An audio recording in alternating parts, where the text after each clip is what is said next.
திரு பாலகுமாரன் அவர்களின் உடையார் பாகம் 7. உடையார் ஸ்ரீ ராஜராஜ தேவர் கோபமாகி யாரால் இது ஏற்பட்டது என்று பல்லை கடித்து கிளம்ப பஞ்சவன் மாதேவி அவரை மெல்ல சமாதானப்படுத்தினார். இந்த கேள்வி நியாயமானது.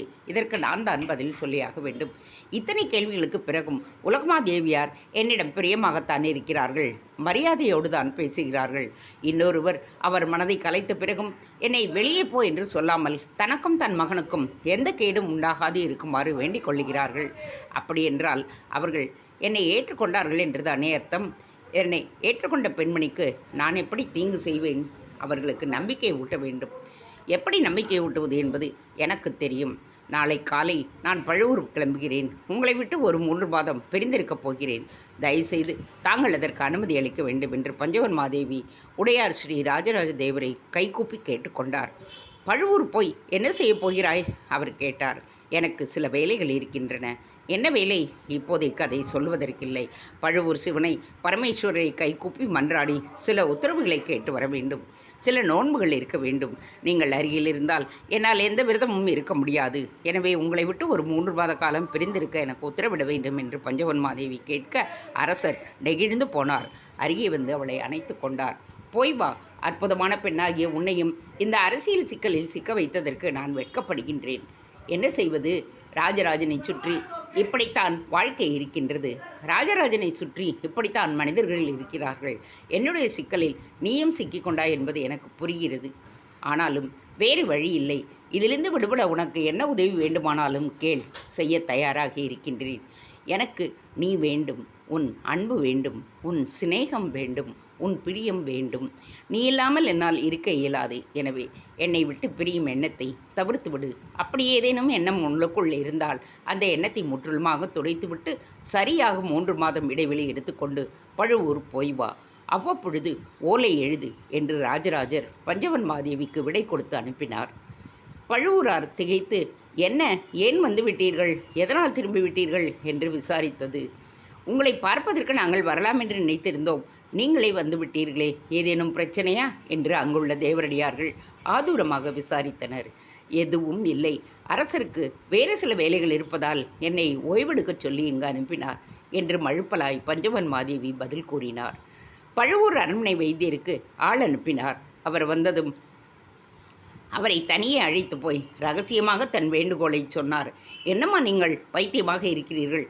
யாரும் செய்ய துணியாத விஷயத்தை எதற்கு நீங்கள் செய்ய வேண்டும்? பெண்களுக்கு இருக்கின்ற அற்புதமான ஒரு விஷயத்தை இப்படி பலியிடுவதற்கு நான் ஒரு காலம் சம்மதிக்க மாட்டேன். வைத்தியருடைய வேலை இது அல்ல. கேட்பது யாராக இருந்தாலும் ஒரு வைத்தியன் இப்படி செய்துவிடக்கூடாது. எனவே அந்த எண்ணத்தை கைவிட்டுவிட்டு உடனடியாக அரசரை நோக்கி பயணப்படுங்கள் என்று சற்று கோபமாகவே பதில் சொன்னார் வைத்தியர். இல்லை, நீங்கள் எனக்கு இந்த உதவியை செய்துதான் ஆக வேண்டும். அம்மா, நான் இன்று உதவி செய்துவிடலாம். ஆனால் உங்களுக்கு இந்த உதவியை செய்துவிட்டு நாளைக்கு எந்த முகத்தோடு அரசரிடம் போய் நிற்பேன்? அரசர் ஏன் இப்படி செய்தீர்கள் என்று கேள்வி கேட்டால் என்னால் பதில் சொல்ல முடியுமா? ஒரு வைத்தியன் இப்படி செய்யலாமா என்று எவரேனும் கேட்டால் அவர்களுக்கு என்னால் பதில் சொல்ல முடியுமா? உங்கள் பெயரை சொன்னாலும் அது என் குற்றம்தானே. நீங்களே விரும்பி செய்ததாக ஆகாது என்று வைத்தியர் மீண்டும் வேகமாக மறுத்துவிட்டார். பஞ்சவன் மாதேவி இடுப்பிலிருந்து ஒரு ஓலையை எடுத்து வைத்தியரிடம் நீட்டினார். உடையார் ஸ்ரீ ராஜராஜ தேவரின் மனைவியான பஞ்சவன் மாதேவி நான் விருப்பத்துடன் எழுதி கொடுக்கும் ஓலை. பழுவூர் அரண்மனை வைத்தியர் மெய்ஞான சிவன் அவர்கள் என் விருப்பப்படிதான் எனக்கு மருந்துகள் கொடுத்து என் கருப்பையை மலடாக்கினார். இதை அரசியல் காரணத்திற்காகவும் என் குடும்ப சூழ்நிலை காரணமாகவும் உடையார் ஸ்ரீ ராஜராஜ தேவரின் சிறப்புகள் சிறிதும் குன்றாது இருப்பதற்காகவும் நான் செய்து கொள்ளுகிறேன். நான் இதை என் முழு மனதோடும் தெளிந்த எண்ணத்தோடும் சுயமான சித்தத்தோடும் செய்வதால் இது குறித்து மேலும் எந்த விசாரணைக்கும் அரண்மனை வைத்தியர் மெய்ஞான சிவன் ஆட்படுத்தப்பட வேண்டியதில்லை என்றும் அவர் மீது எந்த குற்றமும் இல்லை என்றும் அவருக்கு எதிர்ப்பதமாய் எந்த தீர்ப்பும் இது குறித்து வழங்கப்படக்கூடாது என்றும் நான் உறுதியாக தெரிவித்துக் கொள்கிறேன். இதை மீறி அவருக்கு எதிராக ஏதேனும் தீர்ப்பு எவர் மூலமாவது சொல்லப்பட்டால் அது ராஜதோக குற்றமாக கருதப்படும். இது உடையார் ஸ்ரீ ராஜராஜ தேவரின் மாதேவியார் அரசியார் பஞ்சவன் மாதேவியின் ஆணை. ஓலை வைத்தியரால் வாசிக்கப்பட்டது. மலடாக்கும் மருந்து அரசியாருக்கு அவரால் தரப்பட்டது. அரண்மனை வைத்தியர் மெய்ஞான சிவன் கொடுத்த மருந்துகள் பஞ்சவன் மாதேவியின் உடலை வருத்தி எடுத்தன. கை கால்கள் வீங்கின. இரத்தப்போக்கு அதிகமாக இருந்தது. வயிறு வலித்தது. ஆனாலும் பஞ்சவன் மாதேவி பொறுத்து கொண்டாள். 8 வாரங்கள் பொறுத்து எழுந்து நடமாடினார். அடுத்த 2 வாரங்களில் நந்தவனத்தில் உலாவினார். இன்னும் 2 வாரங்கள் குதிரை ஏறி யானை ஏறி பல்லக்கில் போய் அருகில் இருக்கும் ஊர்களுக்கெல்லாம் பயணப்பட்டார். சரியாக 12வது வாரம் சிறு தேர் ஏறி உடையார் ஸ்ரீ ராஜராஜ தேவர் எங்கிருக்கிறார் என்று பார்த்து அங்கு போய் அவரை விழுந்து நமஸ்கரித்தார். என்ன திடீரென்று ஓடிவிட்டாய்? உலகமாதேவியார் விசாரிக்க அவரை கட்டித் தழுவி அவரது கன்னங்களில் பஞ்சவன் மாதேவி முத்தமிட்டாள். உங்களை பார்க்கத்தான் மறுபடி ஓடோடி வந்து விட்டேனே என்று சிரித்தாள். இல்லை, உன் முகத்தில் ஏதோ மாற்றம் தெரிகிறது. உடம்பிலும் தொய்வு தெரிகிறது. உனக்கு நிஜமாகவே உடம்பு சரியில்லையா? அல்லது நான் பேசியதற்கு வருத்தப்பட்டு அழுது உடம்பை கெடுத்து கொண்டாயா? அட சிவனே, அழுகின்ற பெண்ணா நான்? எனக்கு என்றாவது அழுகை வருமா என்று சிரித்தபடியே சொன்ன பஞ்சவன் மாதேவி உலகமாதேவியின் கைகளை கோர்த்து கொண்டார். பிறகு ஏன் 3 மாதம் தள்ளி போய் இருந்தாய்? உங்களிடம் மட்டும் சொல்லுகின்றேன். இதை நீங்கள் வேறு யாரிடமும் சொல்ல மாட்டேன் என்று சத்தியம் செய்யுங்கள். சொல். நீங்கள் சத்தியம் செய்தால்தான் சொல்வேன். சொல், பிறகு சத்தியம் செய்கிறேன். இல்லை, நீங்கள் சத்தியம் செய்தால் ஒழிய உங்களிடம் சொல்ல முடியாது. சரி, சத்தியம். நீ சொல்லப்போகும் விஷயத்தை வேறு எவரிடமும் சொல்ல மாட்டேன். இதை கூட உங்கள் மன ஆறுதலுக்காகத்தான் நான் சொல்லுகிறேன். பஞ்சவன் மாதேவி உள்ளே வந்துவிட்டாள். அவளுக்கு குழந்தை பிறந்தால் அது ராஜேந்திரனுக்கு எதிராக இயங்கும். மறுபடியும் சோழ தேசம் ஒரு பங்காளி சண்டையை சந்திக்க நேரும் என்று செம்பியன் மாதேவி கூறினார்கள். அது கேட்டு நீங்களும் பயந்தீர்கள். ராஜேந்திரனை ஒன்றும் செய்யாதே என்று என்னிடம் கேட்டீர்கள். அதே நேரம் நான் செத்துப்போனது போல் உணர்ந்தேன். ஆகவே பழுவூருக்கு போய் அங்குள்ள அரண்மனை வைத்தியரை சந்தித்து மருந்துகள் சாப்பிட்டு என்னை மலடாக்கி கொண்டேன். இனி எனக்கு குழந்தையே பிறக்காது. ஒரு நாளும் ஒரு பொழுதும் பஞ்சவன் மாதேவி இனி தாயாகவே மாட்டாள். மூச்சிறைக்க பஞ்சவன் மாதேவி சொல்ல உலகமாதேவி வாய்விட்டு அலறிவிட்டார். நெஞ்சில் அடித்து கொண்டார். பொங்கி பொங்கி கதறினார். அடி சண்டாளி, மகா பாவி, என்னை இவ்வளவு பெரிய துரோகியாகவா நினைத்திருக்கிறாய்? இவ்வளவு கேவலமானவா நினைத்திருக்கிறாய்? நான் ராஜ்ய பிரச்சனைக்கு பயந்தேனே தவிர உன்னை குழந்தை பெற்றுக்கொள்ள வேண்டாம் என்று சொல்வதற்கு நான் யார்? எனக்கு என்ன அதிகாரம் இருக்கிறது? கடவுளே, இப்படியும் ஒருத்தி செய்வாளா? உங்களுக்காகத்தான் செய்தேனக்கா. நீங்கள் என் மீது எந்த விதத்திலும் எந்த காரணத்துக்காகவும் சந்தேகப்பட்டு விடக்கூடாது என்பதற்காக செய்தேன். நீங்கள் எப்படி ராஜேந்திரனை நேசிக்கின்றீர்களோ அதே போல் நானும் ராஜேந்திரனை நேசிக்கின்றேன். அவனை என் மகனாக பார்க்கின்றேன். என்னால் வளர்ப்பதற்கு எல்லா உரிமைகளும் இருக்கிறது என்று நினைக்கின்றேன். அக்கா, இனி எந்த காலத்திலும் எனக்கு குழந்தை பிறக்காது. எனவே தயவுசெய்து நீங்கள் எனக்கு ஒரே ஒரு வரம் மட்டும் தர வேண்டும். ராஜேந்திரன் என்னை அம்மா என்று அழைப்பதற்கு நீங்கள் உங்கள் திருவாயால் உத்தரவிட வேண்டும். இதை சொல்லுகின்ற பொழுது பஞ்சவன் மாதேவிக்கு கண்களில் மெல்ல நீர் கோர்த்தது. ஒரு கணம் சிலையாய் அவள் நிற்க உலகமாதேவி தடேர் என்று பஞ்சமாதேவியின் காலில் விழுந்து விட்டாள். கால்களை கெட்டியாக இறுக பிடித்து கொண்டு கதறி கதறி அழத் துவங்கினாள். பஞ்சவன் மாதேவிக்கு அவளுக்கு அருகே உட்கார்ந்து அவளை வாரி நெஞ்சில் அணைத்து கொண்டு சமாதானப்படுத்த அங்கு அந்த 2 பெண்மணிகளும் மனம் கனைந்து ஒன்றானார்கள். ஒரு தேசத்தின் எதிர்காலத்தை தூக்கி நிறுத்துவதற்கு சபதம் செய்தார்கள். ஒரு நாகரிகத்தை மேலும் வளர்ப்பதற்கு உறுதி பூண்டார்கள். ஒற்றுமையாக இருப்போம் என்று சூளுரையும் செய்தார்கள். உடையார் ஸ்ரீ ராஜராஜ தேவரே தெய்வம், அவர் வழியை பின்பற்றி நாங்கள் நடப்போம் என்று ஆணையிட்டனர். சங்கும் சக்கரமும் தாங்கி திருமால் போல் மிளறுகின்ற அந்த அரசருக்கு பக்கத்தில் ஸ்ரீதேவியும் பூதேவியுமாய் நின்று சோழ மக்களை வாழ்வித்தார்கள். அன்று முதல் உலகமாதேவி பஞ்சவன் மாதேவி உணவு உண்டாரா என்று தெரியாமல் உண்ணுவதில்லை. தனக்கு வரும் பரிசு பொருட்களை பஞ்சவன் மாதேவிக்கு பகிர்ந்து கொடுக்காமல் தான் மட்டும் ஏற்றுக்கொள்வதில்லை. என்னை மயக்கினாய், எப்படி என்று எனக்கு தெரியும். என் மனைவியையும் மயக்கினாயே, இந்த சாமர்த்தியத்தை நீ எங்கு பெற்றாய் என்று ராஜராஜர் வியந்து பலமுறை பஞ்சவன் மாதேவியை மனதார பாராட்டியும் இருக்கிறார். அவர் திருப்புகலூர் கோவிலுக்கு நிபந்தம் கொடுக்கும்போது அரசியார் என்கின்ற அடைமொழியோடு அவள் பெயரை பொறிக்கச் சொல்லி இருக்கிறார். பஞ்சவன் மாதேவிக்கு தனித்த மரியாதையும் அவருக்கென்று பாதுகாப்புக்காக ஒரு தனித்த படையும் ஏற்படுத்தி கொடுத்திருக்கிறார். உண்மையில் பஞ்சவன் மாதேவி வெறும் அரசியல் மட்டுமல்ல, அரசியல் தெரிந்த அனுபவசாலி. அரசருக்கு யாரெல்லாம் எதிரிகளோ அவர்களெல்லாம் பஞ்சவன் மாதேவிக்கும் எதிரிகளாக இருந்தார்கள். எனவே பஞ்சவன் மாதேவியை அரசர் கண்ணென காத்து வந்தார். அவரை கலந்து ஆலோசிக்காமல் எந்த விஷயமும் அவர் செய்வதில்லை. இன்று மட்டும் சொல்லிக் கொள்ளாமல் பழமநேரிக்கு அவரை விட்டுவிட்டு ஏன் போனார் என்று மெல்லிய கேள்வி பஞ்சமாதேவி மனதுக்குள் இருந்தது. கடைசி நேரத்தில் நீயும் வா என்று அழைப்பாரோ என்று அவள் ஏங்கி கிடக்க, அரசர் நான் வருகிறேன் என்று சொல்லி புறப்பட்டு விட்டார். இப்பொழுது அவர் வருகை பஞ்சவன் மாதேவிக்கு முக்கியமாக இருந்தது. அவர் வந்ததும் என்ன நடந்தது என்று தெரிந்து கொள்ள ஆவலாக இருந்தார். சித்திரவல்லியையும் சீருடையாளையும் கைத்தட்டி அழைத்தார். அவர்கள் அருகே வந்ததும், மன்னரோடு எவரேனும் வந்தால் வந்தவருக்கு தெரியாதபடி அவரை கண்காணிக்கின்ற விஷயத்தில் நீங்கள் மேற்கொள்ள வேண்டும். அவருக்கு பணிவிடை செய்வது போல சாதாரண சேடிப்பெண்களைப் போல இருந்து அவர் என்ன செய்கிறார், யாரிடம் பேசுகிறார் என்று தெரிந்து என்னிடம் வந்து சொல்ல வேண்டும் என்று உத்தரவிட்டாள். அவள் சொல்லி முடித்ததும் தோட்டக்கதவுகள் திறந்து கொண்டன. மன்னர் குதிரையை செலுத்தி கொண்டு முன்னே வந்து கீழே இறங்கி பஞ்சவன் மாதேவியை நோக்கி நடந்து வந்தார். அவரின் பின்னால் இன்னொரு குதிரை நுழைந்தது. அதிலிருந்து ராஜராஜி கீழே இறங்கினாள். அவள் குதித்த வேகத்தை பார்த்து பஞ்சவன் மாதேவி வியந்தாள். அடடே, இந்த பெண்ணா? இவள் பறவையின் தூரத்து உறவினலாயிற்றே. ராஜேந்திரன் பறவையோடு நெருக்கமாக இருக்கும் பொழுது இவளையும் அந்த இடத்தில் பார்த்திருக்கின்றேன். இவள் எதற்கு தஞ்சைக்கு வந்திருக்கிறாள் என்று மனதிற்குள் கேள்வி கேட்டுக்கொண்டாள். ராஜராஜி உள்ளே நுழைந்தாள். தீப்பந்த வெளிச்சத்தில் பஞ்சவன் மாதேவி நிற்பதை பார்த்தாள். அரசி வணக்கம் என்று மண்டியிட்டு நிலம் பட தொழுது எழுந்து நின்று கைகூப்பினாள்.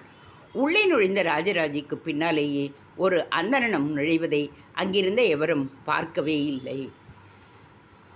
மாமன்னர் ராஜராஜர் குதிரையிலிருந்து இறங்கி பேசிக்கொண்டிருந்த பஞ்சவன் மாதேவியை அந்த இருட்டிலும் அடையாளம் கொண்டு குட்டி என்று செல்லமாக விழித்தார்.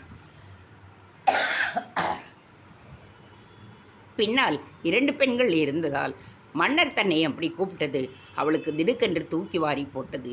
என்ன இது, மன்னர் கண்டபடி பேசுகிறாரே என்று கவலையோடும் ஆச்சரியத்தோடும் அவரை பார்த்தார் பஞ்சவன் மாதேவி. ராஜராஜர் வாயிலிருந்து அன்பினால் தப்பி வந்த அந்த வார்த்தையை சொல்லிவிட்டோமே என்று வருத்தப்படாமல் சாதாரணமாக நடந்து போர்வையோடு பஞ்சவன் தேவியை அணைத்து கொண்டார். மன்னர் சந்தோஷமாக இருக்கிறார் என்பதை அவருடைய செயல் பஞ்சவன் மாதேவிக்கு காட்டியது. படியேறி மேல் தளத்திற்கு போனதும் தன்னை அறைக்கு அழைத்து போய் அவளை அணைத்து கொள்வார் என்பது தெளிவாக புரிந்தது. நல்ல வேளை தேவி, பழமநேரி போனது உத்தமமான விஷயமாகிவிட்டது. வரைபடங்களை கொண்டு வந்த மாட்டு வண்டி காவிரி வெள்ளத்தில் குடை சாய்ந்து விட்டது. வரைபடங்கள் அடங்கிய பெட்டியை மீட்டு சிக்கிக்கொண்ட ஆட்களையும் காப்பாற்றி விட்டோம். இந்த பக்கமும் சில மணி நேரங்களுக்கு தண்ணீர் வராது என்பதை பறை அறிவித்து தெரிவித்து விடுங்கள். மறுபடியும் தண்ணீர் முன்போலவே வேகமாக வரும் என்பதையும் ஜனங்களுக்கு தெரிவித்து விடுங்கள். திடீரென்று தண்ணீர் வராமல் போனதற்காக பயந்துவிடப் போகிறார்கள் என்று அக்கறையோடு சொன்னார். பஞ்சவன் மாதேவி கைத்தட்ட அங்கிருந்த காவலால் ஒருவன் இதை கிராம அதிகாரிகளுக்கு சொல்ல மாளிகையை விட்டு வெளியேறினான். தேவி, இவள் ராஜராஜி. இவள்தான் வடைப்படங்களை கொண்டு வந்தவள். அந்த வெள்ளத்தை மாட்டு வண்டி எளிதாக தாண்டி இருக்கலாம். ஏதோ கல் புரட்டி சக்கரம் உடைந்துவிடவே வண்டி குடை சாய்ந்து விட்டது. நம் சேனாதிபதி பிரம்மராயர் அனைவரையும் காப்பாற்றி கரை சேர்த்து விட்டார். வண்டியையும் அப்படியே தூக்கி வரைபடங்களையும் மீட்டு விட்டோம். இன்னும் சிறிது நேரத்தில் வரைபடங்கள் வந்துவிடும். அவைகளை உலர வைத்து நாளை காலை ஒவ்வொன்றாய் பரிசீலிக்க வேண்டும். மன்னர் மிருதுவாக குரலில் பேசினார். ராஜராஜிக்கு தங்குவதற்கு இடம் கொடு. அவளுக்கு உடைகள் கைவசம் இல்லை என்று நினைக்கின்றேன். மாற்று உடைகளுக்கும் ஏற்பாடு செய். ஏதேனும் முக்கியமான பொருட்களை அவள் மாட்டு வண்டியில் இழந்திருந்தால் அதையும் கொடுப்பதற்கு முயற்சி செய். ராஜராஜி நம்முடைய விருந்தினள். அவள் குழு எல்லோரையும் அருகே உள்ள மாளிகையில் தங்கவை. அவர்களின் உணவு விஷயங்களையும் கவனித்துக்கொள். இங்கு தங்கிய பிறகு சில நாட்களில் அவர்கள் தஞ்சாவூர் பயணப்பட வேண்டும். தஞ்சாவூரில் மற்ற ஏற்பாடுகளை அவர்களுக்கான வீடுகளையும் நான் பார்த்து கொள்கிறேன். வேறு ஏதேனும் செய்தி உண்டா? அவர் உள்ளே நகர்ந்து படியேறினார். படியேறியவர் திரும்பி ராஜராஜியை பார்த்தார். ராஜராஜி, நன்றாக ஓய்வெடுத்துக்கொள். நாளை முழுவதும் கூட நீ என்னை சந்திக்க வேண்டிய அவசியமில்லை. நாளை மறுநாள் நீயும் உன் குழுவினரும் என்னை நேரடியாக சந்திக்கலாம். அப்பொழுது நிறைய பேசுவோம். போய் ஓய்வெடுத்துக்கொள். கூர்மையான பார்வையுடன் இதமான பேச்சுடன் புன்னகையுடன் அரசர் சொல்ல அவர் காலில் விழுந்து பணிந்து ராஜராஜி பின்னடைந்தாள். தேவி, எனக்கு அலுப்பாகி இருக்கிறது, நான் போய் படுக்கிறேன். உலகமாதேவியிடமிருந்து ஏதேனும் செய்தி வந்ததா? எதுவும் இல்லை அரசே, நாளை காலை வரும் என்று எதிர்பார்க்கின்றேன். நான் இன்னும் சிறிது நேரத்தில் உங்கள் அறைக்குள் வருகின்றேன். அவசியமில்லை தேவி, படுத்தவுடன் நான் உறங்கிவிடப் போகிறேன். காலையில் எனக்கு வேலைகள் அதிகம் இருக்கின்றன. இல்லை, இப்போதே வந்துவிட்டு பஞ்சவன் மாதேவி படியேற அரசர் திரும்பி அவளை தடுத்து நிறுத்தினார். ராஜராஜியை கவனித்து விட்டு வா. அவள் மட்டுமில்லை, அவளோடு 16 17 பெண்கள் வந்திருக்கிறார்கள். 3 ஆண்கள் வந்திருக்கிறார்கள். அவர்கள் அனைவரையும் தஞ்சை வரை சௌகரியமாக அனுப்பி வைப்பது நம் பொறுப்பு. வழியிலேயே 2 3 சிரமங்களை அவர்கள் அனுபவித்து விட்டனர். அதற்கும் நாமே காரணம். எனவே ராஜராஜி முக்கியம், என்னை பிறகு கவனித்து கொள்ளலாம் என்று அவளை தடுத்துவிட்டு படியேறி மறைந்து போனார். பஞ்சவன் மாதேவி ராஜராஜியை பார்த்து மெல்ல புன்னகை செய்தார். என்ன ராஜி, எப்படி இருக்கிறாய்? வீட்டில் அனைவரும் நலமா? தாயார் எப்படி இருக்கிறார்கள்? காஞ்சிபுரம் ஏரி நிரம்பி இருக்கிறதா? உளவு படைகள் செம்மையாய் நடக்கின்றதா? கோவில் பராமரிப்புகளை கவனமாக பார்க்கிறார்களா? நீ எந்த கோயிலை கண்காணிக்கிறாய்? ஏகாம்பரேஸ்வரர் அல்லவா? வருடத்திற்கு 3 முறை நீண்ட குச்சியினால் வவ்வால்களை துரத்தி ஒற்றடை அடித்து மண்டபம் முழுவதும் மேற்கூரையை சுண்ணம் பூச வேண்டும் என்று சொல்லியிருந்தேன். செய்திருக்கிறீர்களா? எல்லாம் குறைவர நடந்து கொண்டிருக்கின்றது அரசியாரே. இந்த மாதிரி வேலைகள் செய்யப்படும் பொழுதெல்லாம் மக்கள் உங்கள் பெயரைத்தான் சொல்லுகிறார்கள். போன மாதம் கோவில் மேற்கூரையில் சுண்ணமடிக்கும் பொழுது ஜனங்கள் தாங்களாகவே முன்வந்து தரையில் விழுந்த சொட்டுகளை ஈரத் துணியால் துடைத்து வேலையாட்களுக்கு உதவியும் செய்தார்கள். வேறு என்ன நடக்கிறது? கோவில் நிர்வாகம் மக்களும் சேர்ந்து காமாட்சி அம்மன் ஆலயத்திற்கு தூரெடுத்தார்கள். பிறகு போன சதய விழாவின் போது 101 வேதம் படைத்த மாணவர்களை வரிசையாக வரச் சொல்லி அவர்களுக்கு மரியாதை செய்தார்கள். அன்று முழுவதும் பல பேர் பல வீதிகளில் பல கோயில்களில் இலவசமாக உணவு போட்டார்கள். ஜனங்கள் உண்டு மாளவில்லை. பொங்கல் அவ்வளவு கோலாகலமாக சதய திருவிழா நடந்தது. ராஜராஜி ஆவலாகச் சொன்னாள். பெண்களே, நீங்கள் படுக்கப் போங்கள். ராஜராஜியின் பேச்சை கேட்டுக்கொண்டிருந்த பஞ்சவன் மாதேவி சித்திரவல்லியையும் சீருடையாளையும் திரும்பி பார்த்து அங்கிருந்து துரத்தினார். அவர்கள் இருவரும் குனிந்து வணங்கி விடை பெற்றனர். அவர்கள் சென்றதும் சட்டென்று பஞ்சவன் மாதேவி ராஜராஜியின் அருகே வந்தார். ஏதேனும் முக்கிய செய்தி உண்டா ராஜி என்று உற்று பார்த்து கேட்டாள். மிக முக்கியமான செய்தி உண்டு அரசியாரே. நாம் மிக கவனமாக பேச வேண்டும். வா, மாளிகையை விட்டு வெளியேறி விடலாம். மாளிகைக்குள் யாரேனும் ஒட்டு கேட்கக்கூடும் என்கின்ற எண்ணத்தோடு அதை விட்டு தலையில் துணியை போர்த்தியபடி பஞ்சவன் மாதேவி ராஜராஜியோடு தோட்டத்து பக்கம் நகர்ந்தாள். பெல்லிய மல்லி பந்துகளுக்கு கீழ் உள்ள மேடையில் அமர்ந்து கொண்டனர் இருவரும். அருகில் தரையில் அமரப்போன அவளை தடுத்து அவளையும் மேடையில் உட்கார வைக்க சொன்னது. என்ன விவரமாகச் சொல், மாதேவி கேட்டார். மல்லிகை பந்தலின் மறுபக்கம் மெல்ல ஊர்ந்து போய் குமுதினியின் கணவனான ஆதிகேசவர் குத்திட்டு அமர்ந்து கொண்டார். காதுகளை பெண்கள் இருந்த பக்கம் திருப்பிக் கொண்டார். ராஜராஜி மூச்சு விடுகிற சத்தம் கூட அவருக்கு தெளிவாக கேட்டது. சேர தேசத்திற்கும் பாண்டிய தேசத்திற்கும் நடுவே உள்ள ஒரு காட்டில் மன்னர் ராஜராஜருக்கு எதிராக அபிசார ஹோமம் செய்யப்படுகின்றது. மிக உக்கிரமான தெய்வங்கள் பைசாசங்கள் அங்கு கிளறி விடப்பட்டு அவை தஞ்சையை நோக்கி அனுப்பப்படுகின்றன. கடந்த 5 மாதங்கள் நாள் தவறாது செய்யப்பட்டு வந்த இந்த ஹோமம் இன்னும் 1 மாதத்தில் முடிவுக்கு வர இருக்கிறது. அந்த ஹோமம் அல்லது யாகம் முழுமை பெற்றுவிட்டால் ராஜராஜருடைய உடல் நலம் சீர்கிடக்கூடும், அவர் எடுத்த பணியெல்லாம் தடுமாறக்கூடும் என்று சொல்லுகிறார்கள். இந்த தகவல் பாண்டிய தேசத்திலிருந்து ஒற்றர்கள் மூலமாக ராஜேந்திரருக்கு வந்தது. இதற்கு என்ன செய்வது என்று அவருக்கு புரியவில்லை. ஆனால் எங்கு நடக்கிறது என்று கண்காணிக்க ஆட்களை அனுப்பியிருக்கிறார். வியாபாரிகள் போல் வேடமிட்டு 15 பேர்கள் பிரிந்து அந்த எல்லையை நோக்கி சென்றிருக்கிறார்கள். இந்த விஷயத்தை உங்களிடம் சொல்லி உங்கள் மூலம் கருவூர் தேவருக்கு சொல்ல வேண்டும் என்று ராஜேந்திரர் பிரியப்படுகிறார். இந்த விஷயத்தை ராஜராஜருக்கு தெரிவிக்க வேண்டாம் என்றும் முக்கியமாய் மும்முடி சோழ பிரம்மராயருக்கு நிச்சயம் தெரிவிக்க வேண்டாம் என்றும் சொல்லியிருக்கிறார். அதற்கு ஏதேனும் காரணம் சொன்னாரா? ராஜராஜர் இதை நம்ப மாட்டார். மும்முடி சோழ பிரம்மராயர் ராஜராஜருக்கு தெரிவிக்காமல் எதையும் செய்ய மாட்டார். உடனே படையெடுத்து போகலாம் என்று அவர் ஆரம்பிக்கக்கூடும். மன்னருக்கு தெரிந்து அவர் தடுக்கவும் கூடும். அப்படி ஒரு படை பாண்டிய தேசத்தை தாண்டி போனால் போவதற்குள் அவர்கள் இடம் மாற முற்படுவார்கள். அவர்களில் யாரேனும் ஒருவர் தப்பித்தால் கூட அபிச்சார யாகம் தொடர்ந்து நடைபெறும். எனவே இதை எப்படி சமாளிப்பது என்று கரூர் தேவருக்கு மட்டுமே தெரியும். ஆகவே அவருக்கு மட்டும் இந்த தகவலை உங்கள் மூலம் தெரிவிக்குமாறு ராஜேந்திரர் கேட்டுக்கொண்டுள்ளார். இப்படி பைசாசங்களை அனுப்ப முடியுமா? ராஜேந்திரரும் இதை நம்புகிறாரா என்று பஞ்சவன் மாதேவி கேட்க, அதற்கு ராஜராஜி சொல்லிய பதில் அவரை திகைப்படைய வைத்தது. அந்த திகைப்பு பின்னால் ஒட்டு கேட்டு கொண்டிருந்த அந்தணர் மீதும் தாக்கியது. அவர் குத்துக்கள் நழுவி தரையில் உட்கார்ந்தார். அந்த சப்தம் ராஜராஜிக்கு தெளிவாக கேட்டது.